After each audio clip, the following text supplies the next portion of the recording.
first idea I had when writing Claro was that I wanted music that would play with its materials and its shapes and its colours, but not in an obvious kind of self-aware way, but just that there would be some sort of processes within it or some treatments of melodic material that would just always be reconfiguring itself. And I've often had a fascination with patterning and permutation and reordering of things, I guess in a manner not unlike the serial composers, except I was more interested in smaller groups of notes.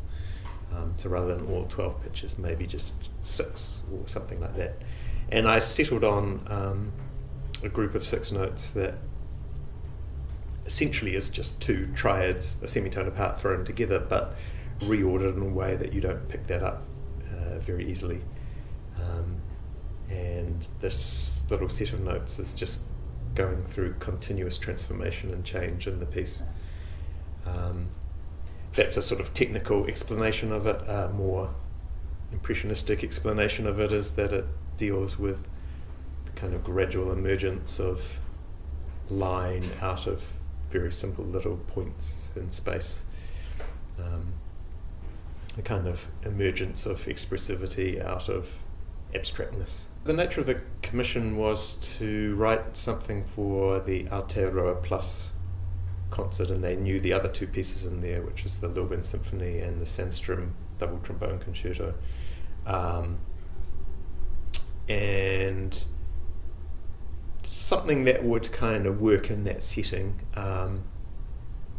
I didn't particularly reference Lilburn at all, or Sandstrom. Of course, I didn't even know the Sandstrom piece, but there were perhaps certain slightly Lilburnesque things that made its way in the end into the piece.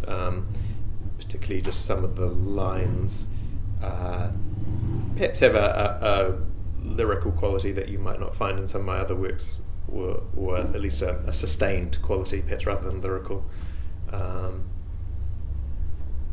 And also, I guess, the use of a deliberate juxtaposition of triads against each other might reference some of Lilburn's harmonic practice as well, a little, in a very small way. Yeah, Lilburn's interesting for me in that I don't consciously think about his musical language a lot.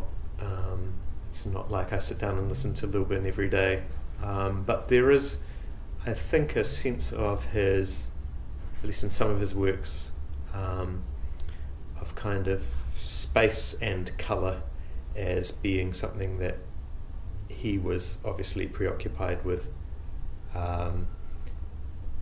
Not all of his works, but some of his works, particularly some of the 9 short piano pieces and perhaps some of the symphonies or passages in the symphonies that deal with particularly the registral space and sort of harmony as a fairly static entity that sort of defines particular colours but isn't necessarily used as a real force for creating trajectories all the time. So that kind of use of harmony as a kind of vertical object, but being articulated through lines, to a certain degree interests me at the moment. But I wouldn't say his kind of day-to-day expressive language particularly influences me at all.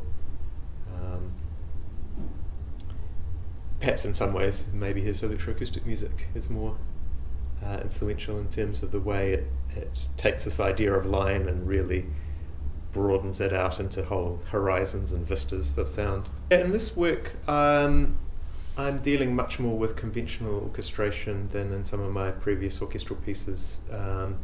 So I've attempted to write a piece that is, I hope, musically interesting and engaging through the way it manipulates material rather than the way it manipulates sound as such.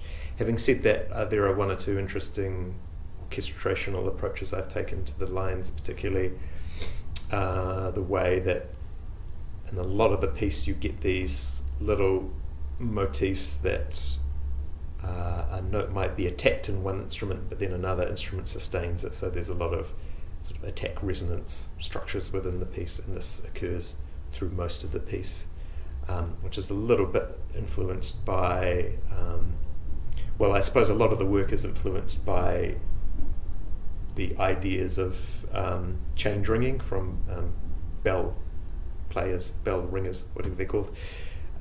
So the idea where you maybe have 6 bells and you create interest in these 6 bells by ringing them in different orders.